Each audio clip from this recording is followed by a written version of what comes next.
നിലനിൽക്കുന്ന സമാധാനം ആത്മാവിലുള്ള ജീവിതത്തിൽ മാത്രം കിട്ടുക. ലൗകിക മനുഷ്യനത് കിട്ടില്ല, ഭൗതിക മനുഷ്യനത് കിട്ടില്ല.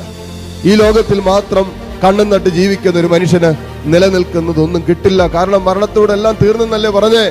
പിന്നെ അവന് നിലനിൽക്കുന്നത് എവിടെ നിന്നാ കിട്ടുന്നത്? നിലനിൽക്കുന്നതെല്ലാം വരുന്നത് നിലനിൽക്കുന്നവനിൽ നിന്നാണ്. നിലനിൽക്കുന്നതെല്ലാം സ്വന്തമാക്കാൻ പറ്റുന്നത് നിലനിൽക്കുന്നവനിൽ നിന്നാണ്. മനസ്സിലാക്കുക. അപ്പോ നിലനിൽക്കുന്ന സമാധാനം ഒരു ദൈവ പൈതലിന് കിട്ടുന്നത് ദൈവത്തിൽ നിന്നാണ്. ദൈവം നിലനിൽക്കുന്നവനാണ്, മാറ്റമില്ലാത്തവനാണ്. അപ്പോ നിലനിൽക്കുന്ന സമാധാനവും നിലനിൽക്കുന്ന സന്തോഷവും നിലനിൽക്കുന്ന ആനന്ദവും ഒരുവന് ലഭിക്കുന്നത്, സ്വന്തമാക്കാൻ പറ്റുന്നത് അവൻ ദൈവത്തിൽ തന്റെ ആത്മാവിനെ സമർപ്പിക്കുന്നിടത്താണ്.